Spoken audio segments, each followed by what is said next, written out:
Um, I can't tell you how lucky we are to have Pam Wenger doing the demo today. I am not a portrait painter, so John is the one who suggested we get Pam. I went to her website and I was just blown away. Her work is extraordinary. She specializes in portrait and figures. Pam has studied with amazing people, as she herself is amazing, including Ted Nuttall. She's a member of many, many art associations, including the Pennsylvania Watercolor Society, the American Watercolor Society, and the National Watercolor Society. Um, Definitely go to her website, pamwenger.com. It's easy, Wenger, and you'll see not only her beautiful paintings but her list of workshops. And she has ones online and ones in person. You could also she has an email list, and you want to sign up for that as well. So if I forgot anything, Pam, you can add to it. And I'm going to turn this over to you. So everybody, please mute yourselves. And I am going to enlarge your box. There you go. Well, thank you for that, Margie. And thank you guys for inviting me. I'm honored to be at your space, such as it is, even virtually. What she gave me a really nice intro. I'll just add to that by saying this whole painting thing was an add-on for me. I was a classroom teacher. Well, I taught gifted students, intellectually gifted students, and I was a technology coordinator for a school district for 35 years. And I was saving the painting thing for retirement, and I figured it would be a nice hobby for retirement. But I've always been a drawer. I've always loved to draw, and especially draw people. So after a few workshops with like Ted Nuttall and Charles Reed, and figuring some things out for myself, I also swore I was never going to teach anything ever again. Well, I've obviously not only eaten those words, but it's one of the most enjoyable things in my life right now. So thank you for letting me share that with you. And of course, my passion is for painting people. I do paint a few other things, but lately I just can't seem to get away from painting people. And what I'd like to do with you today, since we have a short amount of time, is share with you my quick sketch process, which is basically the kind of teaching I'm doing in my workshops, trying to encourage people to paint more quick types of sketches and less finished pieces when they're beginning with their portrait work. Because when I want to help you define what I mean by the quick sketches, and I'm going to show you a few examples. What I'm talking about is not painting like a commission or for a show or for a gift. It's just an exercise. And with the quick sketches, it takes a lot of the pressure off of you. You don't have to worry about the composition. I'm not focusing on background. I'm not focusing on clothing at all. To me, that's another whole exercise. There's enough daunting stuff going on with the face that I think it's important just to focus in on the face itself. Now, to explain a little bit better what I mean by quick sketch and to give you a little overview of my process, I'm going to screen share and show you a few things. Pam, Examples of this. I don't mean to Sure. interrupt for a second, but I just want to reiterate, if anybody has questions, please use the chat function at the bottom of the Zoom menu system there. And I'll grab it, and then we'll ask it from there rather than use your voice, okay? Thank you. Thanks, John. And please feel free to ask questions. That's something that we love as presenters. I'm showing you a few examples of paintings that I consider quick sketches. Usually when I'm painting something that I call a quick sketch, it's just on a 9x12 pad of paper, often just a student grade paper.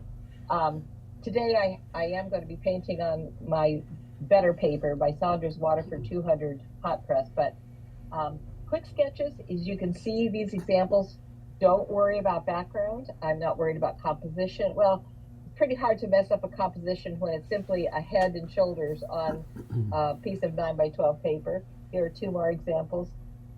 Must have been desperate for models for that left one. So occasionally there's another object in there, but mostly it's just head and shoulders. And it's a chance for me to play around with color. It's a chance for me to play with approaches. And hopefully the great stuff that we discover by doing these quick sketches is going to then transfer over to our larger, more finished pieces. So here are, what I mean by those are some examples here. This is larger, this is almost a full sheet. You can see the process that I'm using in painting the face is still the same, but I take more time. And now, of course, I've added in the idea of the composition, the clothing, the background. I have other factors at play. Here's some more examples. There we go. So even when I don't have a literal background, I'm thinking about the composition and color in the background. Here's another one. And you can see when I zoom closer in on this one that these arbitrary colors that we're going to be using today in the demo and the type of brushwork are all the same. It's just that I'm slowing the process down here. And of course, that results in more layering. I will do very minimal layering in the demo of the quick sketch today. So I want to talk about references first. And this is the reference that we're going to be using to paint from today. This is my granddaughter, Josie. Usually when I begin thinking about painting someone or a reference, I think about what it was that drew me to this reference. And with this one of Josie, I think what it was sort of her ambiguous expression. And I did like the lighting as well. Sometimes it's just an angle or it's just a look. I can tell you what this look really means. It doesn't mean she's getting ready to protest or have a fit. Unfortunately, my grandkids have been photographed so much time by their artist grandma that she's used to it, and this is I'll tolerate Mimi because I love her. So I knew I probably took too many pictures of my grandkids when at 3 years old she said, "Is this where I pretend like you're not here, Mimi?" So trying to get kids to pose in a non-grinny way. So what I'm trying to convey with her not only is the sweetness of that look, and I like the dramatic lighting on her face, is I love somehow that ambiguous expression. And I want to get that, like you're not quite sure what she is thinking. So I not only think about what is it I want to convey, I then get ready with a few different references. I alter my references using a program on my Mac, but it's the same program that you have if you have an iPhone or an iPad, and any PC or Android device will have an editing program as well.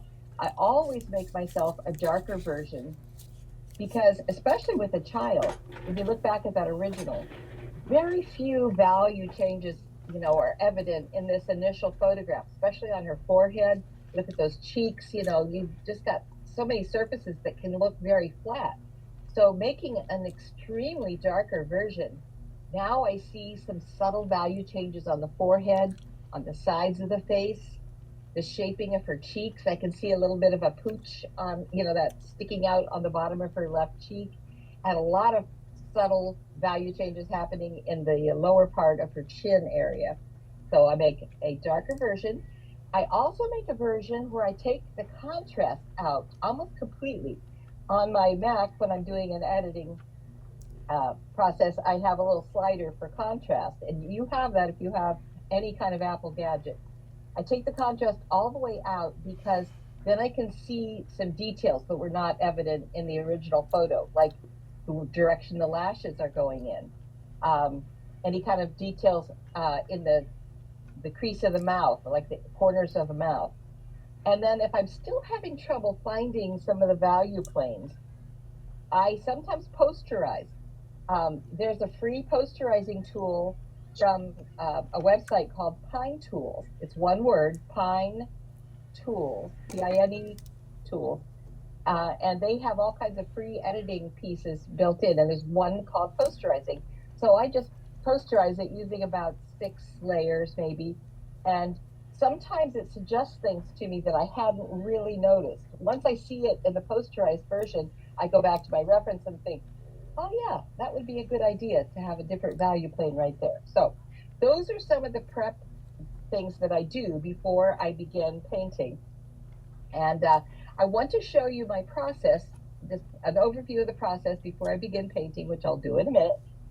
I start out with a very detailed drawing, almost ridiculously detailed drawing, which now tends to look like a topographical map.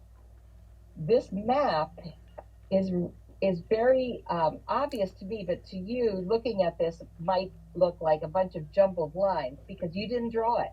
This is my interpretation of the value planes that I'm seeing. I'm drawing lines around areas that I'm planning to leave white of the paper, areas that I'm planning to just have as flush tones, which is my lightest value on the paper, areas that are my midtones and my darkest tones. So I've got lines just about around everything. And I didn't used to make as many lines on my paper as I do now, but the longer I paint, the more I find seeing the subtle value changes is very helpful to me. And because I do this detailed drawing up front, I think it allows me to be freer with my brushwork. I don't have to be rethinking everything as I'm putting down my strokes. I've got a solid under drawing. The only other person I saw, well, besides John Wolfe, this detailed of a drawing is Stephen Zhang, who's a painter from Texas who I really admire. And I asked him, his drawing was even more detailed than mine. I said, what's up with that drawing? He had even had shading. And he said, you know what I call that? Insurance. And I thought, yeah, I get that. That's what it is for me. It's a structure underlying. And because of that structure, I have really sat with my reference and thought it through. I thought through the different value changes. So I'm very familiar with the face that I'm about to paint, even before I put one brush stroke on the paper. So here's my process in a nutshell. And as you know, as experienced painters, the only thing another painter can share with you is what's working for them, because there are no hard and fast rules. You may also think, well, she works backwards. Unless you're an oil painter, you're going to relate to this. So I start, of course, with my very detailed drawing. Here's another one of Josie. Yes, the poor child gets painted a lot. And you can see that even though this is a babyish face, I've got planes on the face where I've drawn my lines, where I see some value changes. Recording in progress. In progress. In progress. In progress. You might want to have somebody check your mute buttons because somebody's mute is off.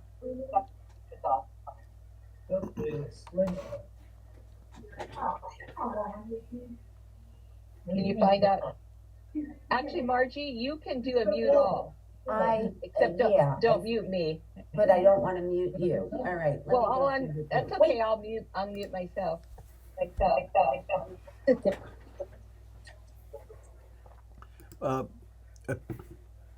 Okay, I think that took care of it. I think you took care Pam, of it. I do have a question. You paused there a little bit. Yes.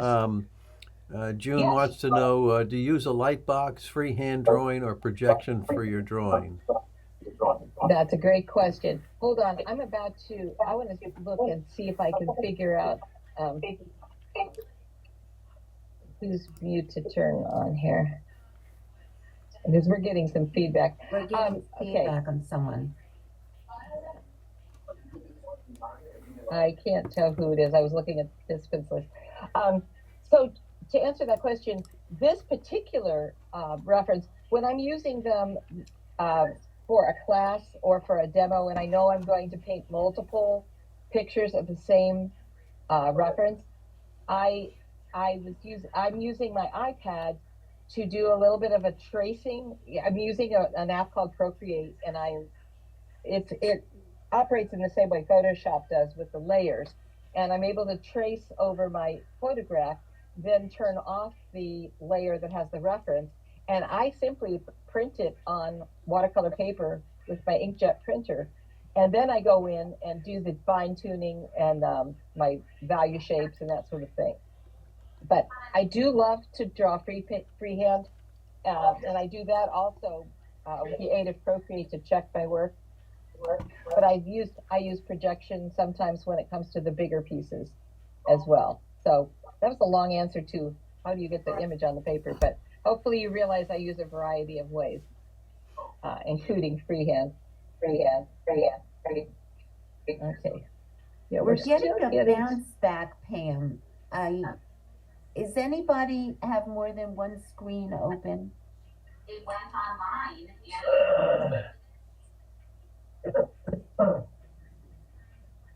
And I can't see the group while you have screen share on. Well, you know what? Can you do mute all? It won't let me get to it if you have screen share. It's blocking me. Oh, do you want me to stop screen sharing? Just for a second, please. Okay. All right. Okay, let me mute all. And let me unmute. I unmuted myself. Oh, you unmuted yourself. Okay, good. Okay. Good. All right. All right. So back to screen share then. Thank you. Yeah. All right. I was just about to show you the 3 steps in my process here. And as you know, I start with the detailed drawing. My first step, like I said, some of you are going to feel I work backwards because so often with portrait artists, you're working with your lighter washes initially and then going into the darks. You know, light to dark is your traditional way of handling watercolor. I found for myself, it made more sense to do an underlying structure first. So this first step of mine is more like a sculpting step. It's very monochromatic. I'm basically using burnt sienna, and Holbein burnt sienna is my favorite because it works so well with the other colors, that the transparent colors that I like to put on top of it. To get the darkest darks, like say in the crease of her eyes there, or her lips, or on the side of her face, I've added a little alizarin crimson. So this step is basically burnt sienna and alizarin crimson. And it's a monochromatic sculpting of the face. One thing I like about doing this right off the bat is I can tell whether I have a likeness. I have a structure to hang the rest of it on. And because I know the Holbein burnt sienna works so well with my other colors, I don't worry about layering and getting over a muddy look with these because I have tested out various combinations. So I've got my first step, which is the burnt sienna alizarin sculpting.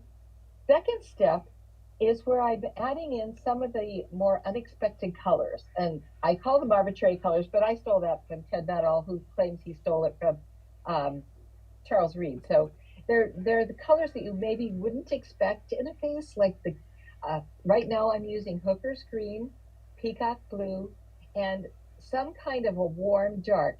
And so with Josie today, we're going to be using quinacridone magenta. Sometimes, depending on the skin tone of the person, I'll use quinacridone violet instead if they have a darker skin tone.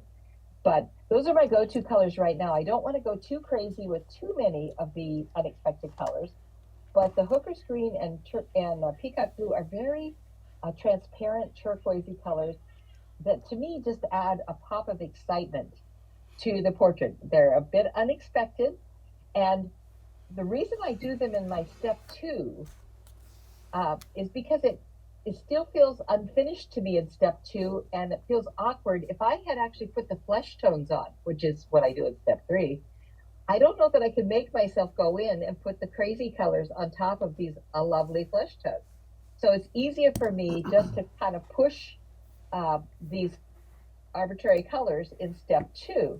So what I'm usually looking for are mid-tones.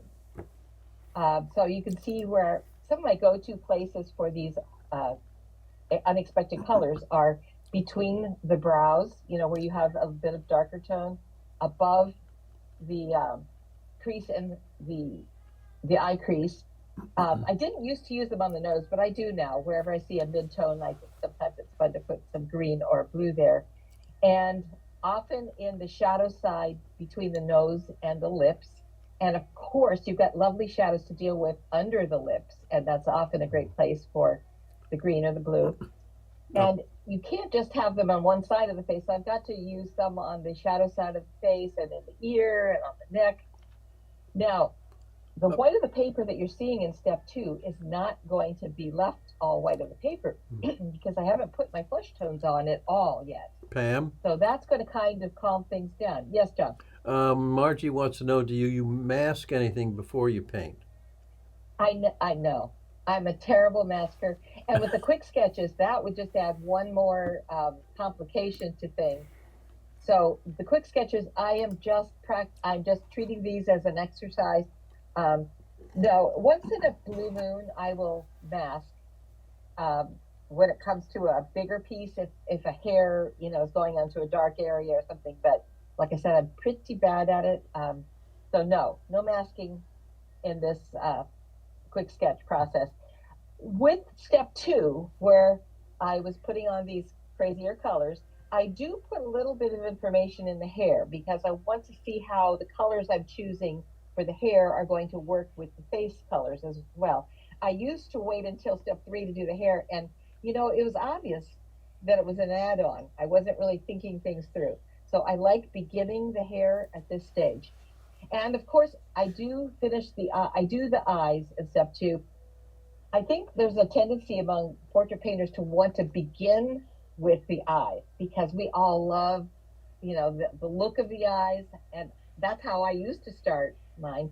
But the trouble with that, and maybe this is just a mental thing that I have, once I got the eyes working properly and I knew I had the look of the person, I felt like, well, I'm about done. And I'm just really quite lazy with the rest of it. So I at least made myself hold off until step 2 to finish the eyes. So step 1 was just a sculpting with a very monochromatic burnt sienna and alizarin. Step 2, I'm adding in some unexpected color, the hooker's green, the peacock blue, and I do have quinacridone magenta being used all that's used here for is to restate the darker areas. And then step 3, my final step, is adding what I would consider my flesh tone. And at the moment, I'm mostly using vermilion hue and Windsor yellow deep for my flesh tone. Once in a while, I'll substitute Scarlet Lake for the vermilion hue, which is very, very orangey red. And you can see that I still love to leave some sparkle of the white of the paper, but not nearly as much as we had left in step 2. I like to use very deliberate strokes. I like to think about where my stroke is going to begin and where my stroke is going to end. And you'll be able to see that more directly when I begin painting. Get questions before I Yes, start painting? I wanted to ask you for your permission to grab one of the links from your YouTube channel where you actually show the actual hand drawing process and the use of Procreate to check it. Sure. Yeah. Okay. Anything I put out on YouTube is fair game. It's there to be used. Okay. I want to share things. Okay, so I'm going to switch over to my camera right now, which is my iPad over top of my painting area. And I'm painting basically flat with these quick sketches. Normally when I paint my larger pieces, like you probably saw behind me, I had a little bit larger piece up on an easel. But these quick sketches are small, so I can just paint kind of flat. I have it raised up in the back a few inches so that it will be on a little bit of an angle. And I've got an old phone here with my reference of Josie so that you can refer to this as I'm painting. And I like that you're able just to pop in with questions, John, so that's fine. You can continue to do that. I think more and more questions will come as I begin the painting process. So we got to get going here. Step 1, as I told you, is a very monochromatic step. I'm grabbing some of this mixture that I have of the alizarin mixed with the burnt sienna. And because I'm usually working on a cheaper paper for these quick sketches, I find that defining some of these edges, these darker spaces that I don't want to lose, right off the bat is helpful.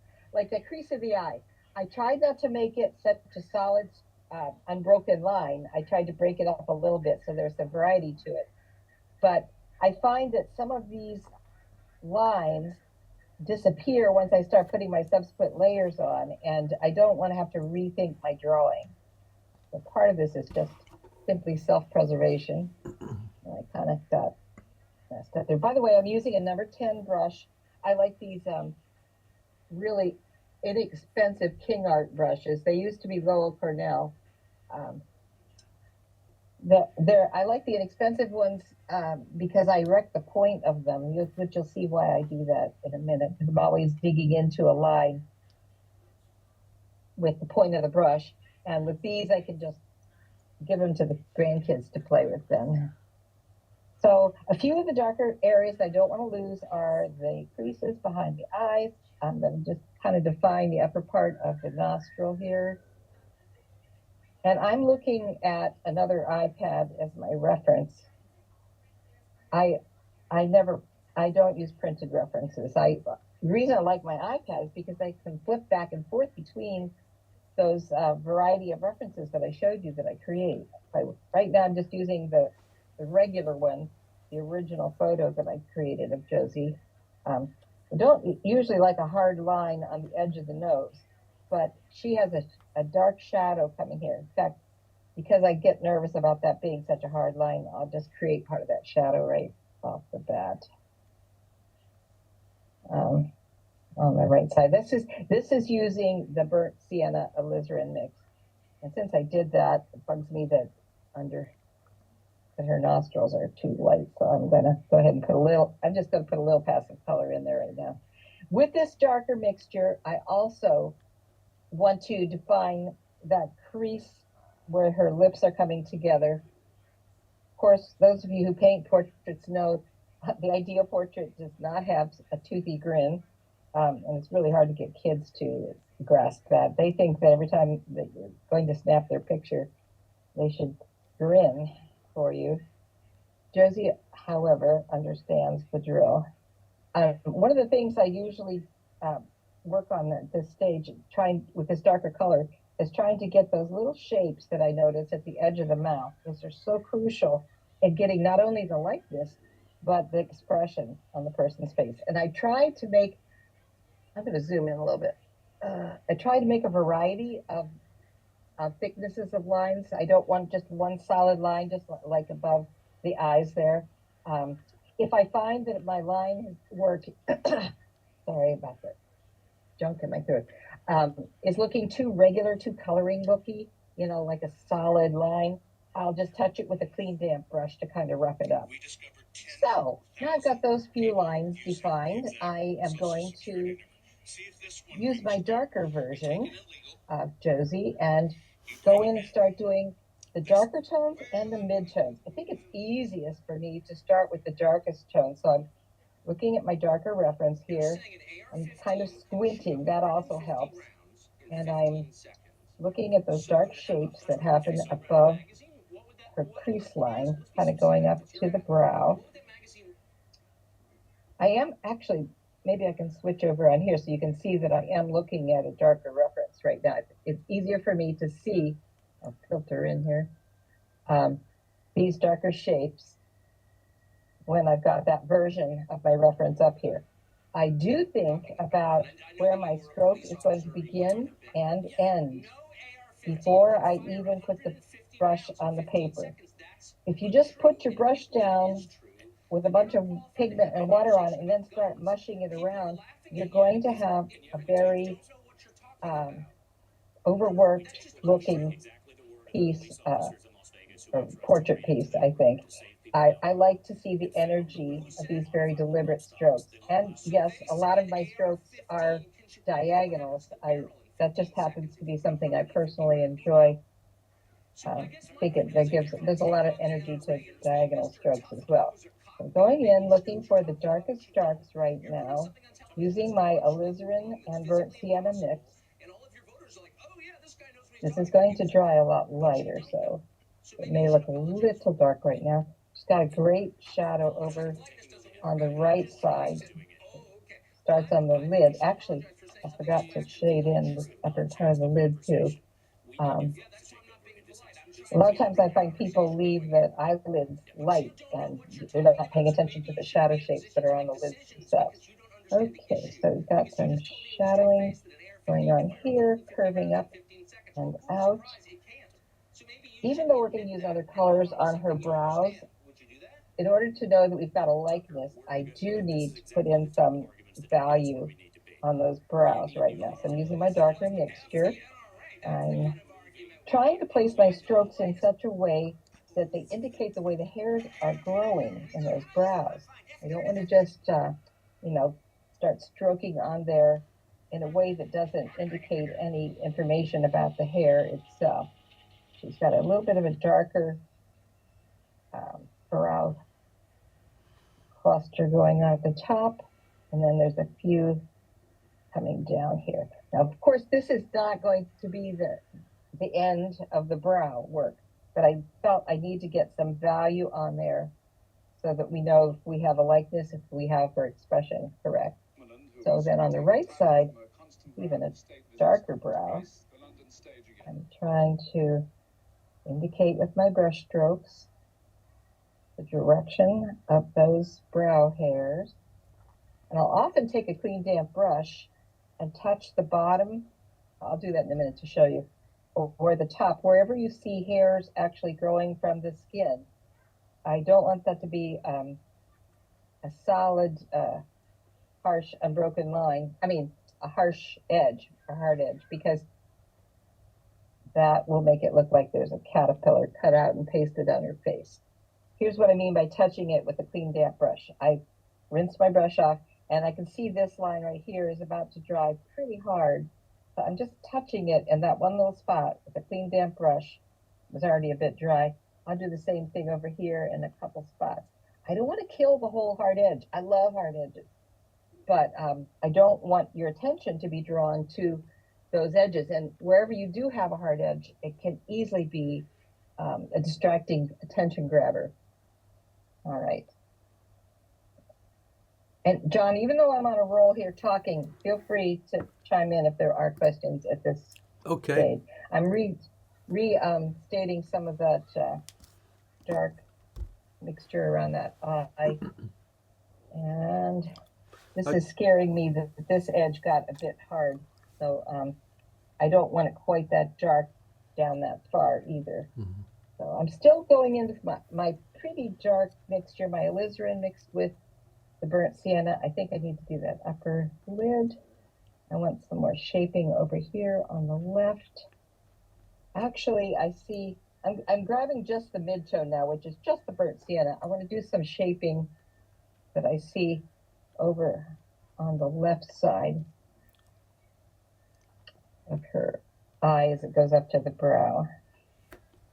Okay, so I'm alternating, I guess, between some midtones and some of the darker tones. But it's easier for me to think about starting in with the darkest darks. Now, I don't think I went nearly dark enough over here on the left side, so I'm going to go and restate that a bit. Some of these darks can also get restated when I go in with the quinacridone magenta in step 2. But I want to have the basic sculpting done with this first step. So now looking at some of the value shapes on her nose, she's got lovely shadow coming down from the right. I'm still using my darker mixture. And I don't want to get too harsh of lines. There's a little bit of light at the bottom of that nose. I want to make sure that my sculpting on the nose indicates that cute little ball that she has on the end of her nose. It's you have to be so careful especially with a child, because if you go too far with some of these strokes, it brings too much prominence to the nose. But if you don't go far enough, you just have a flat looking face.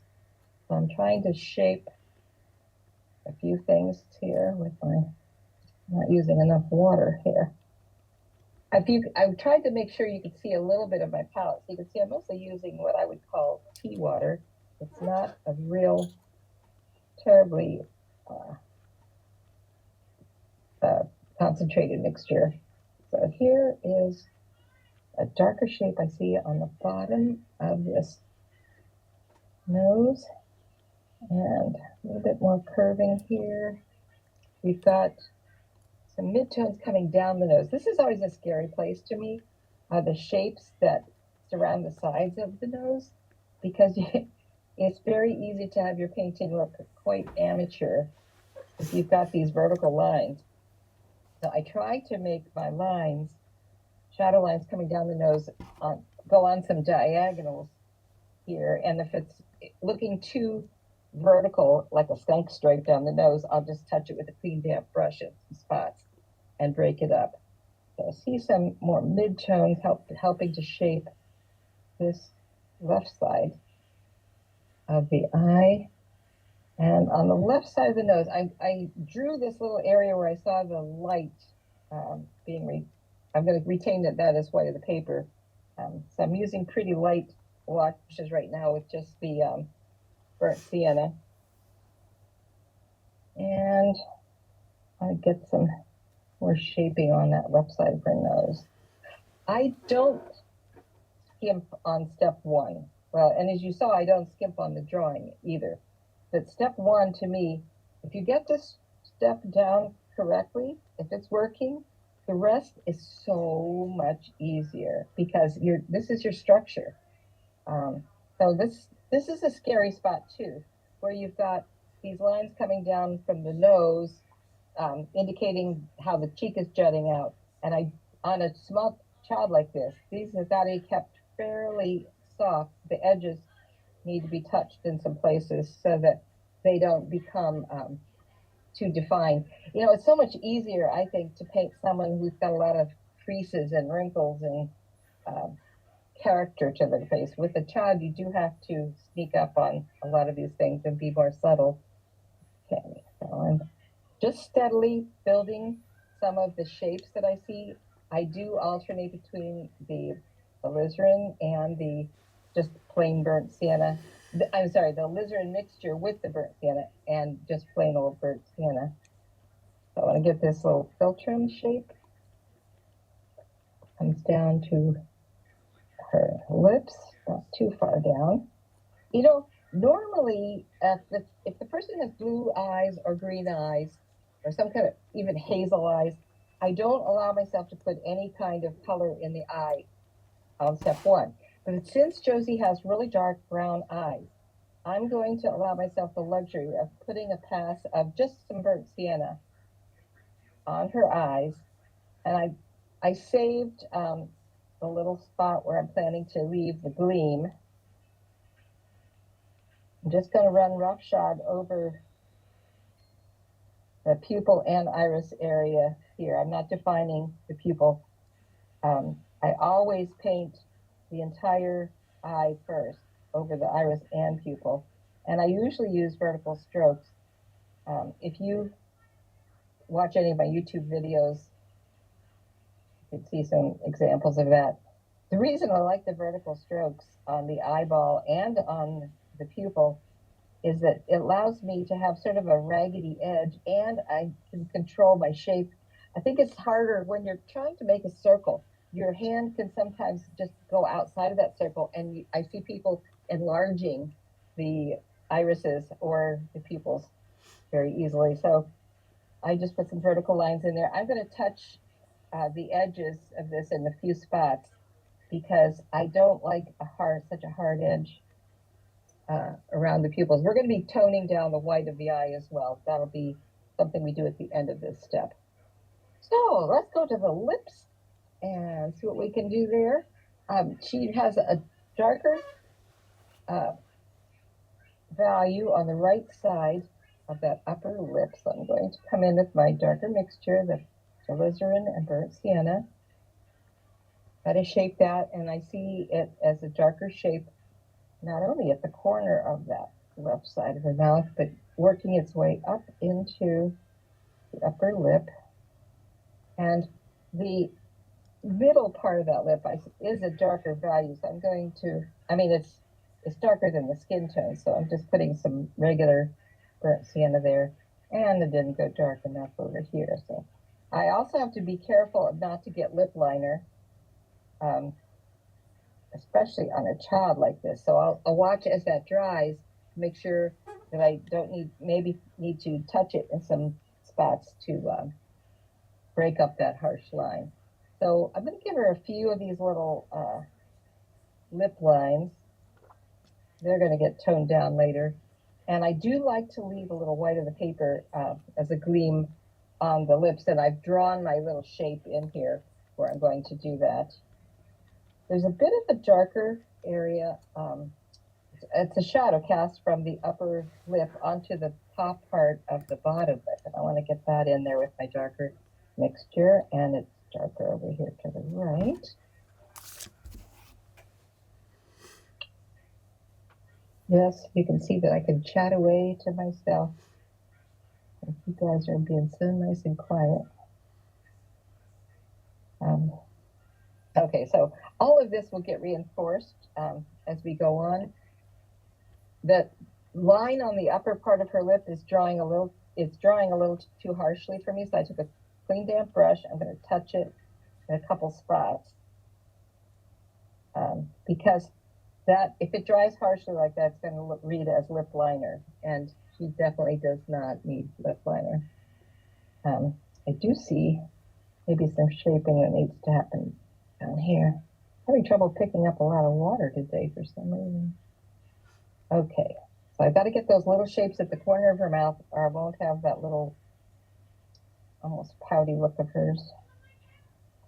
And one of my favorite shadow shapes or value shapes is that shape under the lips, between the lips and where the chin begins to jut out. And so I'll definitely go in there with my darker mixture. I'm squinting to see where the darkest section of that is. Okay. And I don't usually dab at things, but I do keep a tissue in my hand. I think it's become sort of like a binky, you know, or a blankie, whatever. But I do wipe my brush on it at times. It might be just a security thing. So trying to get some of the shapes under her lip, and we've got some lovely shapes coming down to the side and over to the jawline, which I haven't talked about the jawline yet. I do like to leave a lost edge on at least part of where the neck and the jawline meet, because if you don't, you end up getting sort of a cut out and pasted on head look. I'm going to try to kind of, I'll use this area right here as kind of a nebulous area. I'll define enough of the jawline shape up here that you'll be able to see the curve, but I don't want to make it such a hard line that it's cut out and pasted on. I lost a little bit of this. I want the line down here though. And this line will be largely defined by the shadow underneath, which I can put some of that in now. Okay, so I'll grab a little bit more burnt sienna and burnt sienna alizarin. I changed my palette this week and I'm trying to remember where I put everything. I should never do that. Okay, so I'm restating a bit of that. I've got a lot of dark shadows on the right side of her face. That's partly what appealed to me with this photo. But I've got to be careful not to overdo it. I'm being very deliberate with the strokes, the brushwork, working my way up into the lips here so they're not so defined, separate entities. Putting some shapes on the right side. I forgot to get this little, I think it's really important for me to get this little double chin of hers because it's partly what defines her as she was a 4-year-old at the time of this reference was taken. If I didn't have that, it would definitely age her. And as you know, if you're a portrait painter, it's really easy to age a child with a few misplaced strokes. So it's working my way around, building up some of the shapes. I'm a little harsh with that line there. I'm going to touch it and soften it up. Okay. I don't know why I didn't finish around the eyes first before I headed down here, but that's what happens. I do have enough of a plan that I know where my steps are going, but like I should have dealt with those bags under her eyes, but for some reason I wanted to go down here to the bottom. Okay, she's beginning to take shape. I know that looked like a really harsh line, didn't it? Because it was. I'm going to try to go as dark as possible with this first layer on the right side where she's got so much shadow happening. But I don't want those lines to remain harsh. I'm going to tone things down by putting a mid-tone next to them. Okay, so I've got a lot of dark stuff working its way to the side of her face and up into the forehead here. Okay, so I think I went too dark on that little spot right there. I'm going to grab some of the mid-tone here, just the burnt sienna, and bring it over onto the cheek so that that hard line, the harsh line of the dark doesn't grab your attention. Bring this over. And remember, the white of the paper that's left here in step 1 and step 2 is not necessarily going to remain white of the paper because I've got the flesh tones that I'll be adding in later on. Okay. Even though she's a child, she does have some distinctive, I hate to call them bags, but they're darker circles under her eyes. So I'm going with my darker mixture, especially on the left here. And I see a bit of a line. I'm going to go in with the mid-tone that comes up toward the eye. I don't like to do eyeliner. That's another one of my cardinal sins. But I do, there are places where you need something darker, like in here at the tear duct. I need to come in with my darker mixture. And we're going to be shading, definitely doing some shadow that happens from the upper lid onto the white of the eye. So I'm just grabbing a little bit of burnt sienna now so that I kind of fade out this shadow shape under her left eye. There's a bit of a shape coming down here too.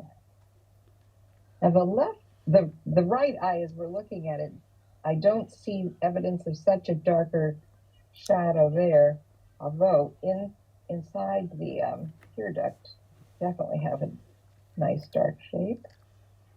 And I won't make that line coming across, although we will. I'm indicating a little bit of a line to the right and left of the bottom lid.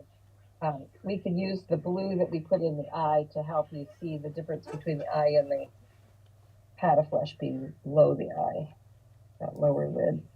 So I'm putting some strokes down to indicate the darker area under her right eye. Okay, let's strengthen a few of these values. Oh, that was too dark. I didn't like that harsh of a line. That was going to draw your attention to the verticals on the nose, which I said need to be real careful of, especially with a young child. That's all you would see. Yeah, I've drawn a little area where I'm planning to leave the white of the paper there too. And I think I need some more darks on the right side of her nose. Some of this I know that I can strengthen when I come in with the quinacridone magenta, so I'm not too concerned about it yet. I might touch a little bit of the lip as well. Now, I haven't done much on the forehead at all.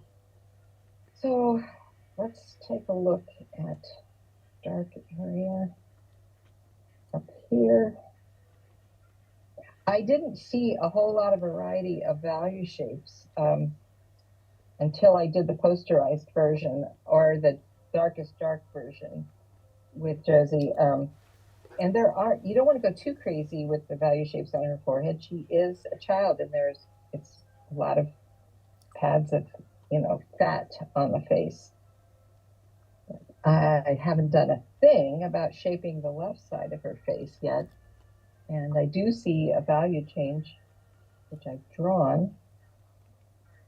And I see it kind of coming from the eye socket here on the left side. And her cheek kind of juts out here. So I'm going to make my marks go a little darker on the very far left side. I'm using, when I'm putting down these brush strokes, even though these are largely underpainting, I'm trying to put them down in such a way that they shape, they give you an idea of the structure of the face. Like I wouldn't just put lines up and down or across. I'm thinking, okay, her cheek jumps out here, so I'm going to put these lines or these strokes down in a way that gives you a sense of the structure of her face. And I see a bit of a darker shape coming down here. It kind of gets lighter right under the eye there. Oh, that was a bit harsh, but I'll live with it. And I want to Pam, use some strokes to help structure her face. Pam, At this point, Margie yes, wants to know please. if you could. I'm going to shift the photo of Josie so that we can see the full face. Okay. Yeah. Oh, just back out of the whole thing now? Yeah, Like how's that? that, Margie? That look okay? Yeah, that looks better. We were missing a little bit of the side of her face. Okay, great. That way we can see. Okay. All Thanks, right. Pam. And then I can push this over and I have a little more room to paint, so that's great. Yeah, when it comes to the eyes, I'll zoom in again because I want you to see that more carefully. But I gotta get rolling here. Okay, so I need to restate a few areas that I think I didn't go dark enough with. There's not much of an ear showing here. There's a little bit of information on that left ear, so I'll put in a few brush strokes. And the right ear is just completely in shadow, so I'm just going to put a little bit of dark pigment there, and then I'll deal with the rest with hair there. Okay, I can see places where now I need to reinforce, even though I'm still on step one. I need to look how things have dried too light, and I want to strengthen those areas. I'm not going to spend much time with the neck right now because I'm concerned that we'll run out of time, and I can show you a completed one at the very end. I handle the neck, completely similarly to the way I handle the face, but it just takes, there's quite a lot of neck showing, and I just don't want to take a lot of time there. Okay, so maybe a little bit more of a curve on this side. And I definitely need to go darker with some of these brush strokes over on the right side, especially as they emerge from the underside of the mouth. I think I especially have a tendency to go too light because I'm afraid, especially when I'm painting a child. Is there a question? Nope. Okay. Nope, not yet. Not yet. Okay. I'll have one. I'll have one I at thought I the. heard something and I thought, no, that wasn't John's voice. No, Okay. I'll have one for you at the next step, though. Oh, okay. Why are you using those crazy colors? Okay, so I'm strengthening some of the value on this shadowed side of the face. Trying to use a variety of brush strokes, not just go, swinging up and down. I really am a fan of diagonal brush strokes, as you can see, and I'm trying to bring some of these out, connect them to other areas of the face. It almost looks like there is more of a vertical in that shadow, but I don't want to go too crazy with that because I think that'll be distracting. So I'm kind of treating it as a broken vertical. All right, a little bit more darks there, and we're getting close to the end of step one. And as I said before, the end of step one, you got most of the work done for you there. I'm got these lovely little Frida Kahlo hair things going on here.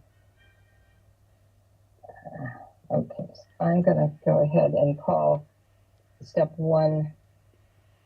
You know how it is with pages. I can never call it done. Here, see if I maybe want to go a little bit darker with this shape coming down her left cheek. And when I go in now with my arbitrary color, I can darken some of these areas, so I will. I feel like I went a little overboard with this dark stroke over on the left-hand side, so I don't typically lift anything on these quick sketches, but for the sake of this demo, maybe I should. Okay, so before I call step 1 done, I usually go in with a kind of a normal blue. I call it normal blue, like a cobalt or a ultramarine, and tone down the blues of the eyes. And I'm not worrying about shading so much, because I will be coming in and shading the top a little bit more than the bottom, because the top gets a shadow from the upper lid. I'm just going in, kind of calming down. I hope that was a normal glue. I just grabbed something that was on my palette there. I'll make sure I have cobalt right now. I wouldn't use the turquoisey blue, the peacock blue that I use in step 2 for this. I think it'd be too jarring. But I see a lot of people who leave the white of the paper around the eyes, and that is, talk about jarring, that is very distracting. Okay, so I'm about to move on to step 2. I just see one thing that's bothering me that I haven't dealt with. I don't feel like I dealt with enough of the shadow shape going from her nose down to the mouth, and maybe off to the right side here. There's a white area here, a light area here. When I'm working on a larger piece, this would be, I do my painting the same way, but it's all done in a real slowed down manner, so that I will see even more subtleties, and I'll have more brush strokes, and I'll think it through even more. But with the quick sketches, I admit, I'm usually trying to play with something, and I'm just trying to get the likeness, maybe try a new color, get a mood, so I don't take my time as much as on the larger pieces.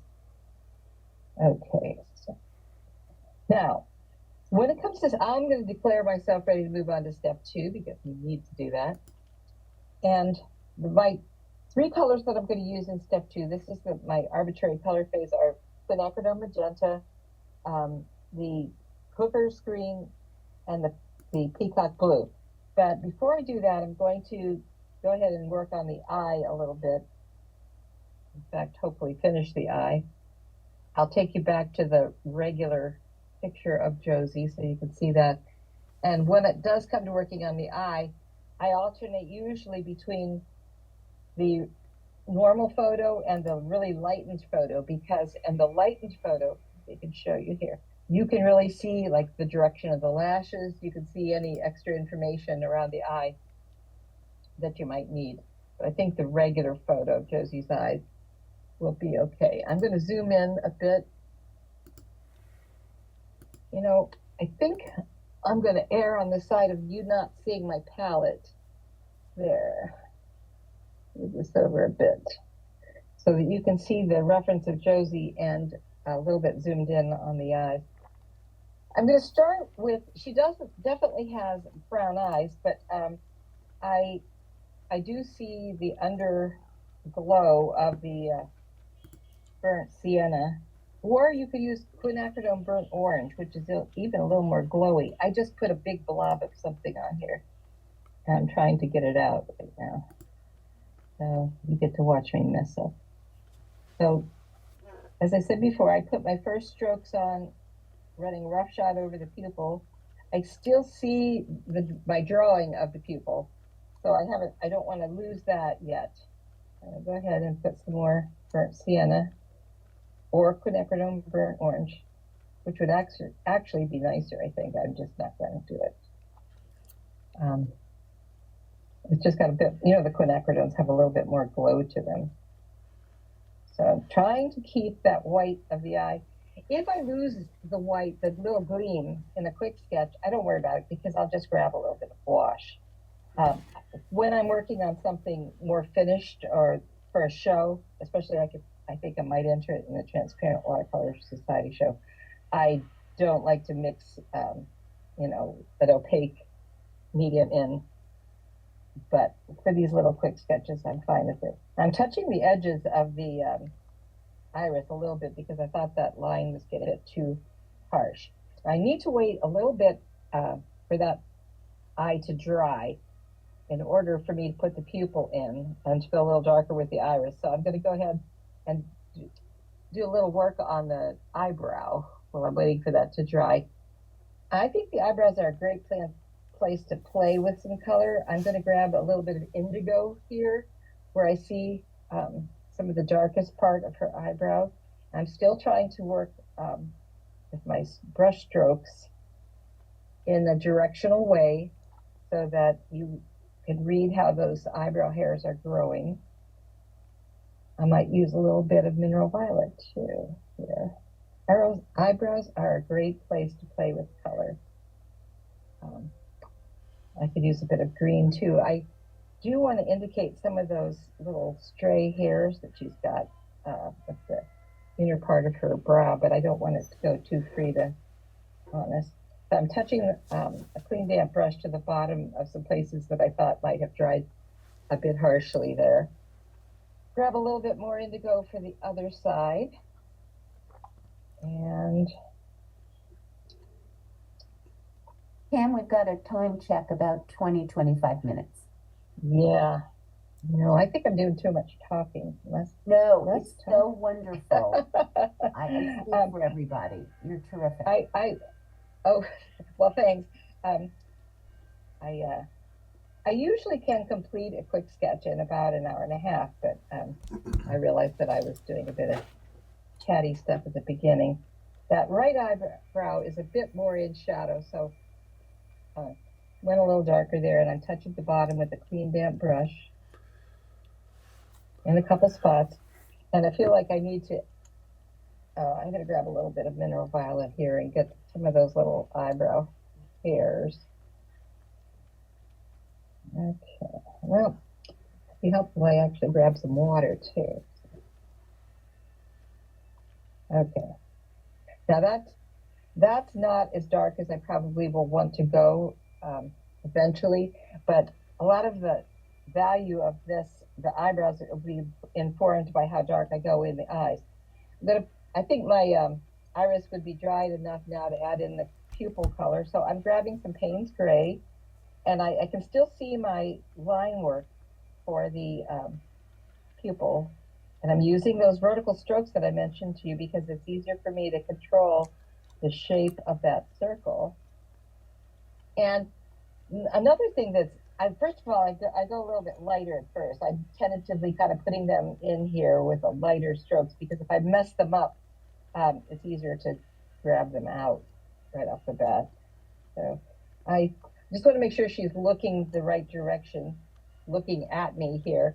And of course, a lot of the iris will go darker, but right now it's kind of disconcerting. It's such a high contrast between the iris and the pupil, and there isn't that kind of contrast in the reference. Okay, so I like the uneven edges that the vertical strokes make. Sometimes I feel like it's not roughed up enough, and I'll take a clean damp brush and I'll even touch the edges of that pupil, maybe drag them out a little bit into the iris area. I'll probably have to go in and darken that a little bit later. I want to add some darker brown. Her eyes are really quite dark. And of course, the upper part of the iris will be darker because it's shaded by the upper lid. So I'm starting there with some burnt umber, whatever dark brown you would happen to have here. And I'm going to let it kind of fade out as it comes down.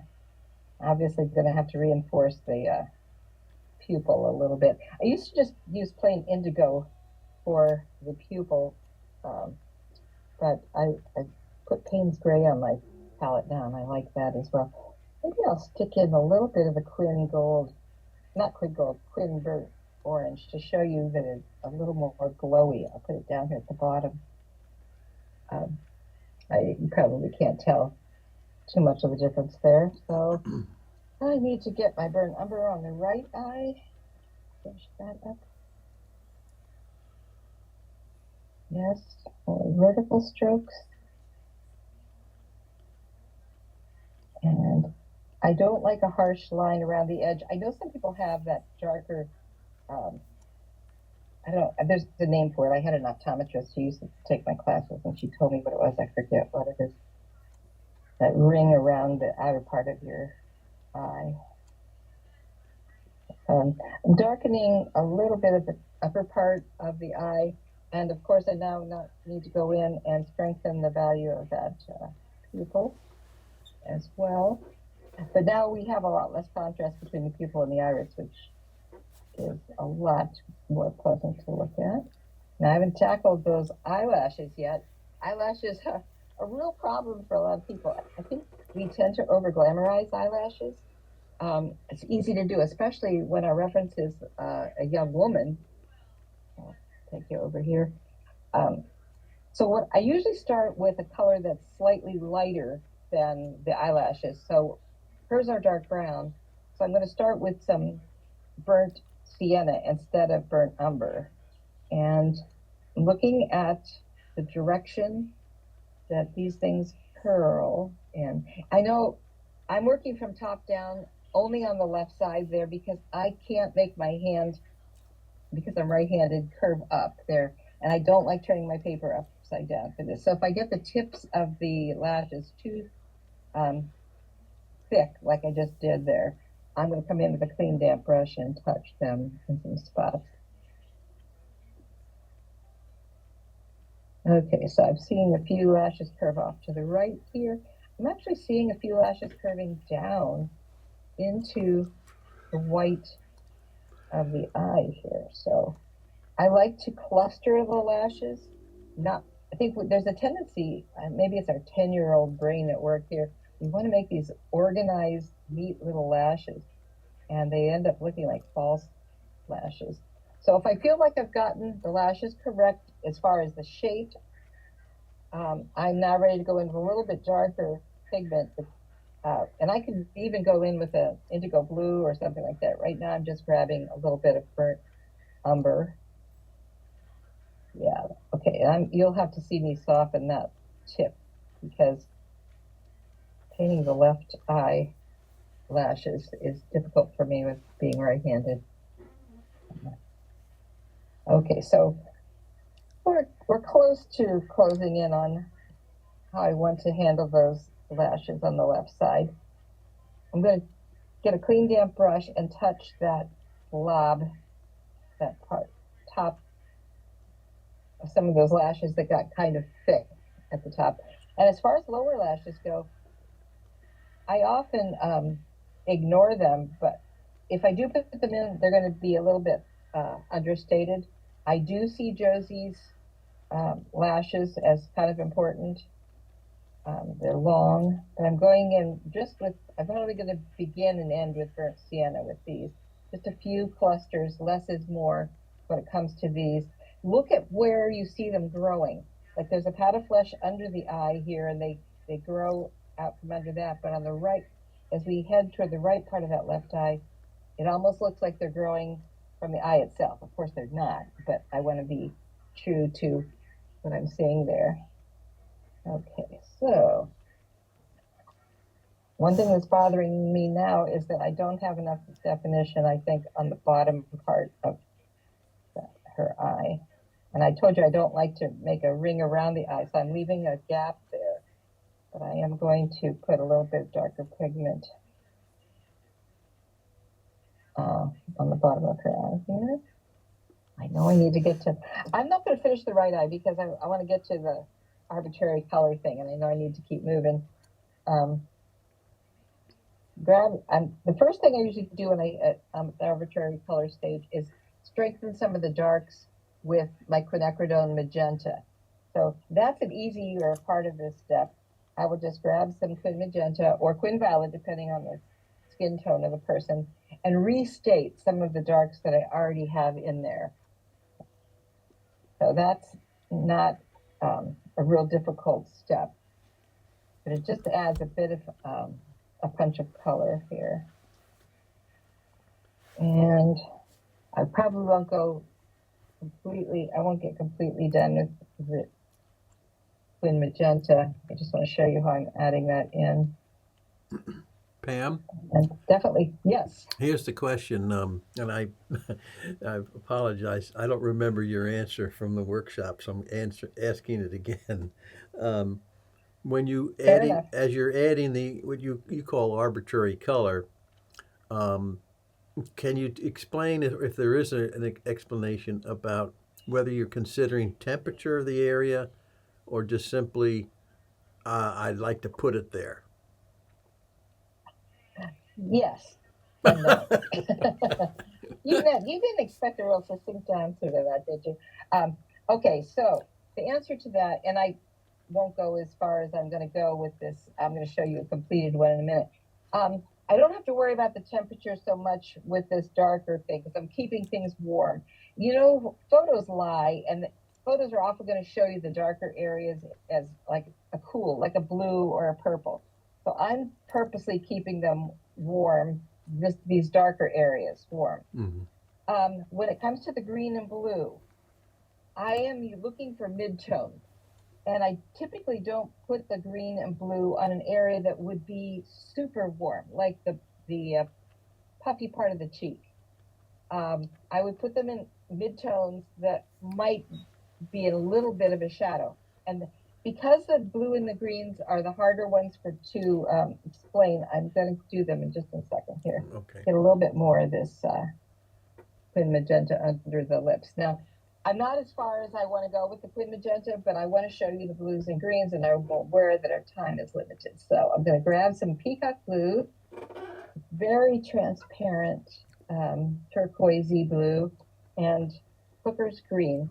And I'm looking for midtones, not paying a whole lot of attention to warm and cool at this point. I kind of have my go-to places. I know that on the forehead, in between the brows, is a great place. If I see a mid-tone there, it's just a fun place to put this color.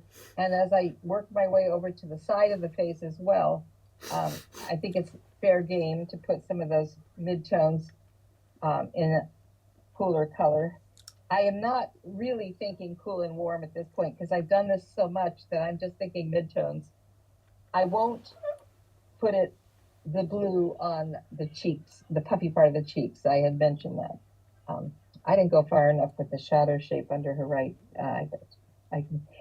If you're interested, I could send you scans of each of these steps so that since we're not going to be able to finish, you'll be able to see the final product there. Absolutely. Perfect.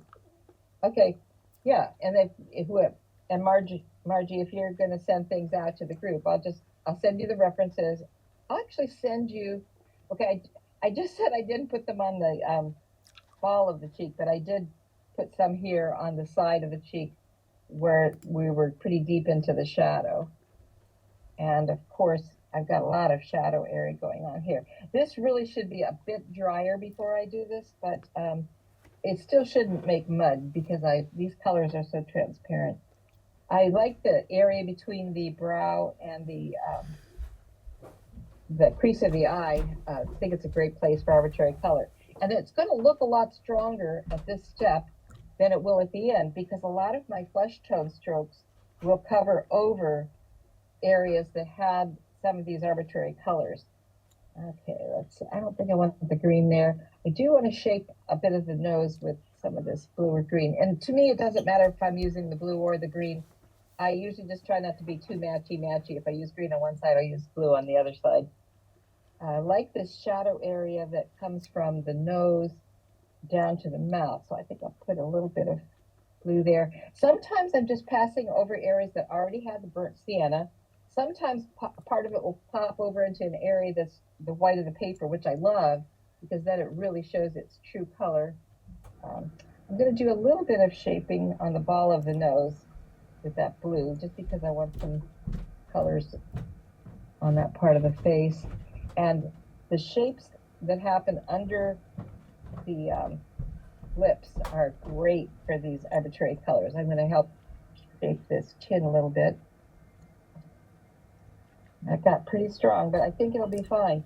This stage leaves you a little uncomfortable. And it should, because it's strange. I think I'd be very, very uncomfortable if I were doing these crazy colors on top of beautiful flesh tones, though. So I'm better at being more. That was just a bad move there. I'm better at being more uncomfortable at this stage because it doesn't look like a finished portrait yet. So I know that I won't have time to show you everything here, so I'm going to kind of skip some steps. I do usually touch the lips with some kind of a local color. I love twin coral right now. It's one of my favorite colors, so I'm going to put a little bit of quinacridone coral on these lips. I like the lips to be a variety of colors. We'll often use some brilliant orange as well as the twin coral and maybe another orange or whatever. I want to save a little bit of the white of the paper here. Pam? I'm trying to make sure that I have lost edges as well. Yes. Margie asked, do you connect the blue and the green on the face to the colors of the hair as well? Yes, yeah, and I'll talk about that. I sort of, you get your go-to colors after a while, so I know what works, but I do try to, that's one reason I try to tackle a little bit of the work on the hair in step 2. I just put a bunch of mineral violet on that right eyebrow just to kind of show you how I play with that. Things I need to mention, I'm kind of skipping ahead. You see this step is the finish the eye step, do the eyelashes step, and add the blues and greens. But there is a color that I've recently put on my palette called Perylene Maroon.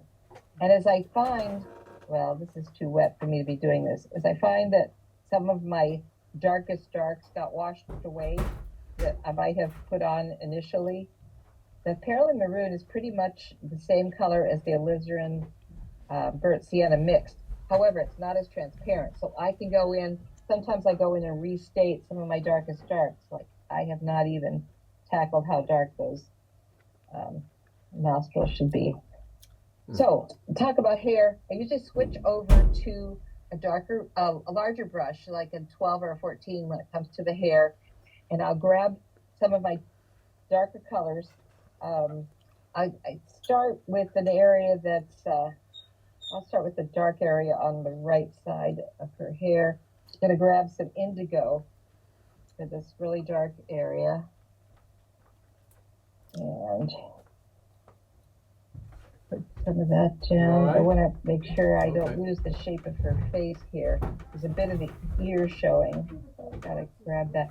Oh, you have to be careful when you're touching the side of the face that's actually going to define her likeness. So you have to be real careful there. So I had to be a little bit more deliberate with those brush strokes. So I'm trying to see how these colors are going to work together. I love the way indigo and burnt umber play together. This is the darker side of her hair. It's in shadow. Her hair is a light brown overall. So this is not going to be the local color, but I would bring this down just to kind of see how this is going to work. If I want to see how the lighter color, which I can use, start with some of my I'll use a little burnt sienna here, but I think I need to go lighter with parts of it. And so I'll use a bit of raw sienna, maybe for some of these lighter areas. Let's see how that works. I put a different raw sienna on my palette, and I don't like how gold that looks. So I might take that out and put raw umber on instead. So this is where you can use some large, very free brush strokes. I love to let the paint just kind of drip at this stage. and see how these colors are going to work together. And because I'm going, I just looked at it up on my screen. It looks very, very light blue up there. I'm going to put a little bit more brown in there. I'm not going to know what it looks like until it dries, but I'm going in and trying to tackle some of the darks and trying to see how the hair color will work with the rest of the colors on the face. I'm going to go up and try some of this this raw umber instead of the raw sienna. I think I like it better. I just switched out some colors on my palette. It's less brassy looking. So you can use some of these arbitrary colors, the peacock blue, or other blues in the hair for the shadow areas as well. So this is where I might do a little playing with color. And because I need to move on, and I show you my very last step, step 3, I'm just going to kind of skip over everything. I realize I need to talk faster when I do these. I'm just getting some vermilion and some Winsor Yellow Deep out of my palette. I put them next to each other because I don't want to mix them in advance. I might want to grab a brush full that's a little bit more on the yellow side or a little bit more on the orangey side. Okay, so I usually start on the forehead. I obviously have way more white of the paper than I want to have at the end. I know that looks very orangey on your screen. It looks pretty orangey on my paper too. I like to use a lot of diagonals and then often perpendiculars to those diagonals. Notice that I am painting over some areas that actually have the blue or the cooler arbitrary colors. I will leave some white of the paper. It will tone down some of these places that maybe got a little too blue or too green.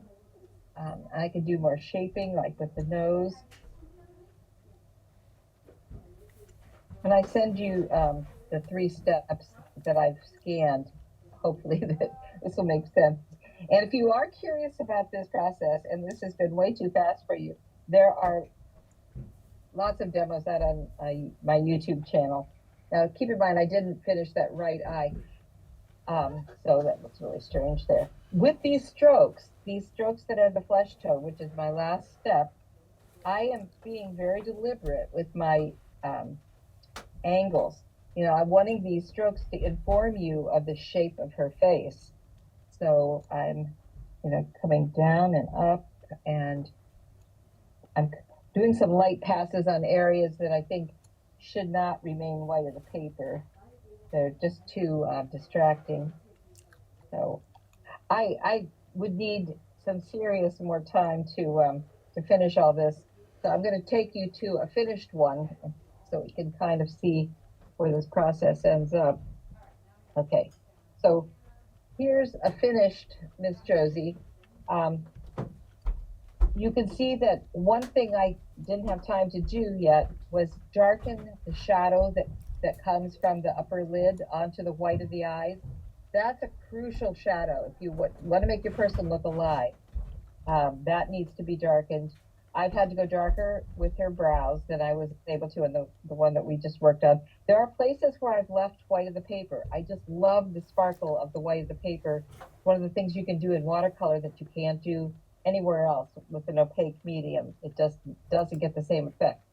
The hair, I'm leaving very washy, very loose. I like to leave sparkle of the white of the paper with the hair as well. I've added some mineral violet in with my, I believe it was raw umber that I was using, and then I've got my darks are indigo and burnt umber. And you can see that when I'm working down on the neck, I also am adding in some arbitrary colors in areas that would be mid-tones. I need to treat that the same way I've treated everything else. When it comes to where the hair touches the scalp, or like if you could see the hair growing from her skin, you make sure you touch it in places so it doesn't look like there's a cap on her head. Even on the outer part, I touch it in places so there's not a clean damp brush. I mean, there's with a clean damp brush, so there's not such a hard line there. You can see I've left the lost edge here on the jawline so that it doesn't look like her head is cut out and pasted on. I want her to keep her age appropriate. So I'm sorry that I talked more than I could paint, but I will send you the stages, and I think that will help clarify how this works. Pam, you have And been in fact, phenomenal. This has oh, been absolutely terrific. And if you well, thank send you. me the images, I'll send it out to the group. But What Truly, you it are has been marvelous. you are Absolutely a marvelous. lovely, generous, informative teacher. You really Well, are. thank you for that. Pam, Since does you it? accuse me of being generous, I want to say one thing. When I send you those scans, I'm also going to send along the traced piece that I had started with Josie. So if you were curious and wanted to try Josie, I'll send you the reference. I'll send you what you can print on watercolor paper. If you have 140-pound watercolor paper and an inkjet printer, you pretty much can do this. Just stick the paper in there, as long as it's not one of those older printers that rolls the paper around on a roller. If it just feeds it through, I put 16 sheets at a time in mine when I'm preparing for a class. Wow. So you can experiment with that, but I'm going to send you what you could actually print out if you wanted to play around and do the Josie painting. Okay, John, what you I'm asking? just watching. Amy says, wonderful demo. Thank you so much. Amy does great portraits herself. And Nacy says, and Josie is adorable. Roseanne says, thank you so much for your wonderful demo. Now, I mentioned, you mentioned the dark thing around the eye, which I remember. And I think, I'm probably wrong on this, but I think he said it was the reflection from the retina. Does that sound familiar? Yeah, but yes, but there was a special name for it too. Yeah, Oh. I think you were in that class where I had the optometrist. I don't know. Anyway, it Yeah, was fantastic. Thank you for doing that. And we have it recording with your okay. We'd like to post it to our membership that wasn't able to sign on. Okay, that's fine. You might want to mention to them the YouTube channel if they want to see a completed Okay. painting from start to finish, and there are plenty on there that go through all 3 steps. But like I said, I'll email Margie all the different stages of this and the printable drawing as well. Okay. Fair Well, enough. thanks, guys. Okay. Pam, you were wonderful. Thank you so And much. everybody, take workshops with Pam. It's pamwenger.com. She has lots of workshops to take. Yeah, I've just begun doing them again. I took a brief break from them, actually for almost a year because of things that were happening with my husband's health. So I'm back, and so I've got one in York this week. You can still get in on that one, York, Pennsylvania. I think there's maybe 2 spots available in that one, but mostly I'm teaching online these days. So if you went on my mailing list, you could. I don't know if Margie gave out my email address, but you can contact me through my website and ask to be put on my mailing list, and then you'll be the first ones to be notified when I schedule the next round of online classes, because they do fill fast. June wants because to we know keep them June small. wants to know if you're coming to New Jersey. Well, if someone would invite me, How far are you from northern New Jersey, Pam? I'm probably about 2.5 hours. I'm in central Pennsylvania. I'm between Central Gettysburg and Pennsylvania. Harrisburg. Okay. Yeah. Okay. All right. We'll talk. So keep it. We'll talk. Might Okay. bring you out. That sounds good. All right. Yeah, I drove to New Jersey a few weeks ago, but it wasn't your part of it was a different. So it's all doable. All right. Adios, and thank you so very for much. having me. Yes, Thank it was you. great to see you. See you too. Yep. All right. Bye-bye. Lovely to Take meet care, you. all. All right. Bye-bye. Take care, everybody.